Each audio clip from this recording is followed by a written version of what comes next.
what was quite interesting for me is when you look at Atletico Madrid side, when they didn't have the ball, Simeone at times would go and make them into that kind of back five, and at times you'd see them drop like this in a defensive shape when they needed to be. This would be the Atletico Madrid side when Arsenal had the ball and they were under pressure. But then sometimes it'll pop out and they'll go into a bit more of a 4-4-2. But what I thought was quite interesting about the Arsenal side was when they tried to play, it was quite interesting in how they tried to bring the ball out. It's like they tried to encourage this Atletico Madrid side to press them. So Arsenal would have possession here, as you can see. Declan Rice will drop right in there to try and get the ball.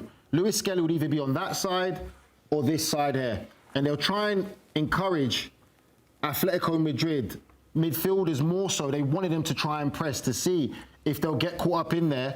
And what would happen is that they would have their back four here. And what would happen is Saka would tuck right in here. And here you've got obviously the ball with Declan Rice. You've got there Gyökeres, Saka, Eze, and Trossard. So they'll go into there. And they'll try and encourage the Atletico Madrid side to really press, to get their two midfielders in there. But what they did is they kind of stayed a bit more disciplined, a bit more compact to try and make it more difficult to win these second balls. They didn't go as much. And at times when if it did go into Lewis Skelly, we saw once or twice when they did press him, he would lose the ball and it will cause some problems for the Arsenal side. But it was something that Manchester City did well to them when they tried to encourage. Bernardo Silva did the same thing when you go really in there as a midfielder, and they wanted to see what you would do, how you try and counter that. So it's quite interesting when Arsenal tried it, and they got all their three in there, tight alongside Gyökeres, and it would still create a bit of space for Ben White here to get out. Yeah, I'm going to just talk about Arsenal and the way they scored their goal as well. But first, I want to talk about Atletico Madrid, so I'm just going to move these pieces back. This is how they lined up. Here, they lined up in a 4-4-2, right? And when they got the football, which was not very often, they played with two smaller guys. They played with Alvarez. Here, let's move Arsenal back out of the way. They play with Alvarez here and Griezmann, right? And this is the way they lined up, 4-4-2, Atletico Madrid. And what they tried to do when they got possession, well, out of possession, like Nigel said, Simeone would drop back here, and he was basically doing two jobs for them, right? And the reason why they wanted to play with five at the back is because it stops these areas here where Arsenal are very dangerous. And if you notice, Saka had a quiet game, Trossard had a quiet game. Good games, but they didn't really hurt them in those spaces because they've got one and cover and sliding over, right? And if the ball was switched, because of this back five across here, they can do the same thing. And these wide areas become clogged up. So that was something that they worked on out of possession, which they were okay.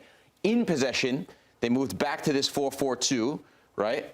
Two center backs would split. And essentially what would happen, I'm not going to move them to this side so that it could be more clear on this side. But essentially what happened would be that these wingers here would come inside. Lookman came inside. Simeone would come inside, and they're trying to, by coming inside here as the midfielders, they're trying to leave these channels of space for these overlapping runs from Ruggeri on this side, and on this side, the other wing back here, right? And so this is how they tried to attack. And when they had the small guys in Arsenal's end, they were trying to make combinations of play. Griezmann probably should have had a penalty. We'll talk about that in a little bit.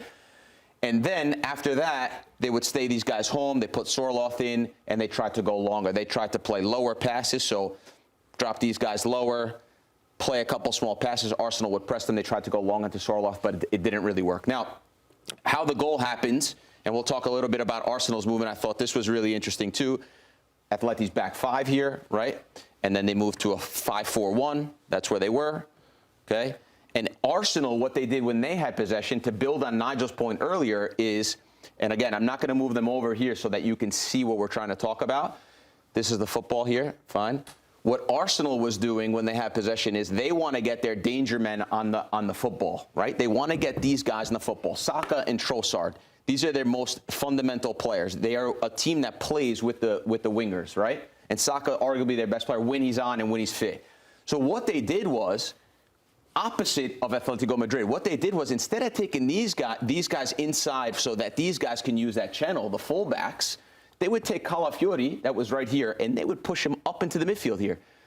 As these guys got dropped lower, Declan Rice and Lewis Skelly, like Nigel was mentioning, they would put Calafiori in the midfield here.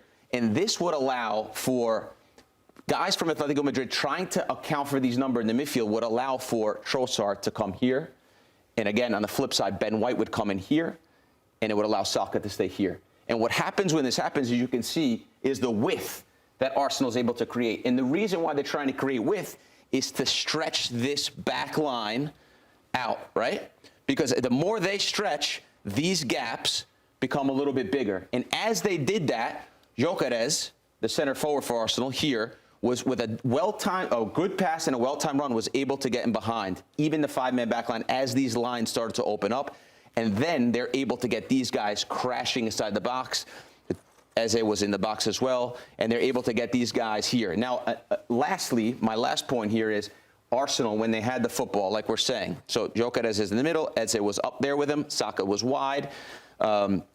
You'll see wide here, the two center midfielders. These were the Calafiori and Ben White tucked in. They're center backs, right? Normally you see this, right? Normally you see this. You see a center forward being marked by two center backs, right? So, and then a lot of the time you see one in front, one behind, right? Just as a safety valve. What ends up happening here with Arsenal is they squeeze them so bad into their own end. So this is Saliba and Gabriel were all the way up the pitch, at times about 35, 40 yards from their own, from the opponent's edge. And so you can see what happens here. Look how much space is here. This is what kind of the beauty is with Arsenal is they can deal with that, no problem. They've got the guys that are fast enough, strong enough, smart enough to understand what the spaces are, and they're good enough in possession to be able to squeeze. And as you can see here, all 22 players, well, not the other goalkeepers, so 21 players were in the opponent's end, squeezing Atletico Madrid and not letting them out, which made it difficult, which is why Arsenal had high possession numbers, especially in the first half. Just quickly to add to your point, Grella, what you make a great point as well. When we talk about the old Arsenal, of what they used to do is you'd have Saka as the player here. He gets the ball. Saka will be expected to take people on. And what people knew about Saka is they'd have to double up on him. You can't leave him one-on-one. And like what you say about the switch of play, which is quite interesting, is now we talk about football's a very simple game. Sometimes it's the players that make it complicated. Run without the ball. We saw Saka get an opportunity when he does a simple check, the ball gets played, the defender bites, he goes in. Now that whole picture will change. Defenders have to recover and get into better places, and Saka now can either put a ball across the front or in the back. And that's something that he did a lot, not just today, but also in the weekend against Fulham, where it's a simple go to the ball, play in behind. Thanks for watching this video from our Champions Club coverage. For more analysis and for all the games, including EFL, Serie, as well as the full suite of UEFA club competitions like the Women's Champions League, sign up for Paramount+.